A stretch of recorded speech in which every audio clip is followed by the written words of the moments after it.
Hi there. Let's look today at acquiring images through ROS for use in Simulink. If you haven't already made a clone of the available models that we have in the Cat Vehicle Simulink GitHub repository, go ahead and clone this repository now, which is going to allow you to see all of the various source models that we have available that are in Simulink form. One of these, which is the one that I'm going to show you today, is this image acquisition.slx. So I'm pulling that up here, and I'm going to kind of walk you through this so that you can see what it looks like. But first, what I'd like to show you is from in here in the terminal, I'm already running ROS core, so you're going to want to go ahead and start ROS core up. And there I have MATLAB running. Let's go ahead here now,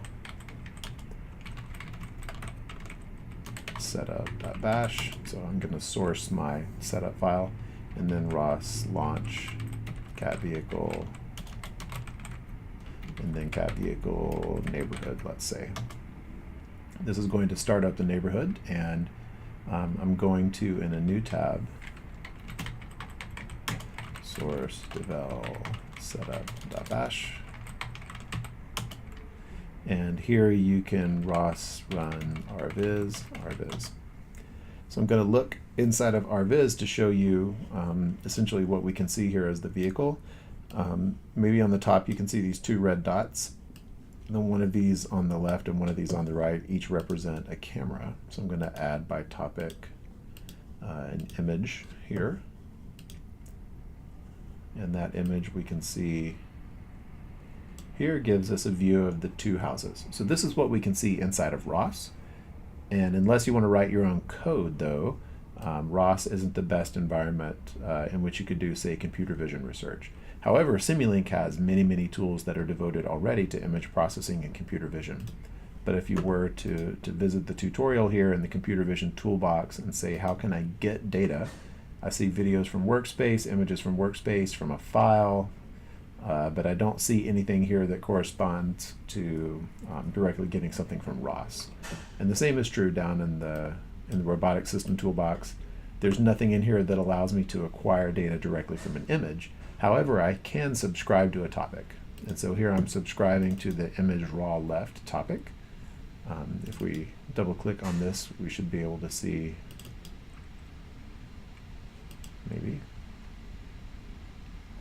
I think it's coming up here, but my machine is also starting to do lots and lots of things all at once. And so it's getting pretty unhappy about that. Anytime you want to check to see how unhappy your machine is, you can just run top, and it'll tell you that probably you have almost no processor left. So there's almost no processor idle. We have some from Gazebo, some being used by MATLAB, rviz, Python, etc. So I've selected cat vehicle camera left, image raw left here, and the message type is a sensor message image. So that sensor message is being delivered here to this data bus decoder, and all I need to acquire from this is the data. So I want to briefly walk you through why we have to do this, and in order to do that I'm going to show you what's inside this subsystem, which I've just called ROS to image. So inside of here you see a little bit more information. This information tells us about the fact that we're acquiring a raw ROS image, and we're converting that into RGB, then using this thing called the vector concatenate, then reshaping it, and the output is an image. So why do we have to do this? What's the purpose of this? Well, you need to know a little bit about what ROS images are made out of. So in ROS, we have an RGB value here stored for each of the first three colors in pixel 1, and then pixel 1, 2, and then pixel ... all the way over to the full width of the image. And so we go down until we get to the full height of the image, which means that we have width times height times 3 values, each of which is going to be an RGB value. That's how ROS stores values. So for every row, we get RGB, RGB, RGB, RGB until we get to the full width. But that's not how MATLAB stores an image. MATLAB stores an image as an 800 by 800 by 3 matrix. And so we need to convert this really long single vector into an 800 by 800 by 3 matrix. And so in order to do that, we now need to see where this MATLAB function comes into play. So if I double click and look inside of here, it's going to take me back to my MATLAB editor. So I get every third image makes up the R's, then starting with value number 2, every third image makes the G's, and then starting with value 3, every third image makes the B's. I then reshape each of these vectors now, so this is 1/3 the entire length of the data file, the data image that came in. I take 1/3 of those values and make them into an 800 by 800 image, and then here at the end I'm taking the transpose of it. So if you forget to put this transpose in there, your image will just look sideways. It'll be rotated by 90 degrees. So RGB, I'm outputting these values, RGB. And then those values again get concatenated into a vector. So the output of this vector, instead of being an 800 by 800 by 3, is 800 by 2400. So we take these three 800 by 800 matrices, add them together, that gives us an 8 by 2400, and then we reshape it into an 800 by 800 by 3 matrix here. So this is all kind of confusing to describe. Let's just run this and see what happens. So I'm going to make here, copy and paste. I'm going to make it so that we can see the original color image here. So this is to video display 1. And now let's run this model and see what we see.